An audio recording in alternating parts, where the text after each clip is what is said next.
Perwisyo para sa ilang taga-Isabela ang mga iniwang pinsala ng bagyong Ophel. Lubog pa rin po sa baha ang ilang taniman doon. May ulat on the spot si James Agustin.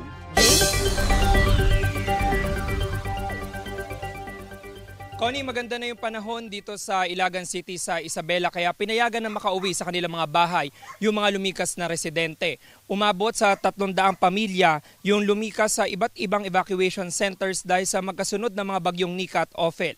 Abala sa paglilinis sa mga residente sa mga barangay ng Ginatan, Santa Barbara at Bagong Bayan. Ang iba ngayon lang ulit nakauwi matapos ang 4 na araw na pananatili sa evacuation center. Sa barangay Santa Barbara, lampas tao raw ang taas ng tubig noong Lunes, kaya napuno ng putik ang gamit ng ibang residente. Ganyan din ang sitwasyon sa barangay Bagong Bayan. Wala ng bahay na lubog sa baha pero ang ilang taniman nagmistulang ilog.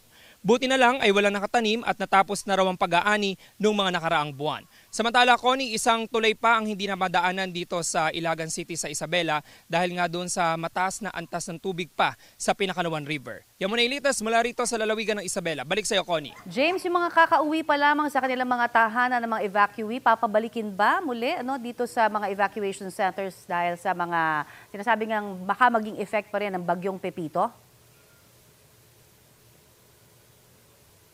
Yes, Connie, natanong natin yan sa City Disaster Risk Reduction and Management Office at handa naman sila kung sakali man pababalikin itong mga nagsilikas dahil dito sa Ilagan City, identified na nila talaga yung mga karaniwang mga lugar na binabaha, lalo na yung mga malapit sa ilog, yung Pinakanuan River at dito naman sa kabilang side ay yung Cagayan River. At napansin natin dito, yung meron na sila mga identified na evacuation centers talaga dahil 43 yung barangay na flood-prone areas dito sa Ilagan City. Connie. Maraming salamat at ingat kayo dyan, James Agustin.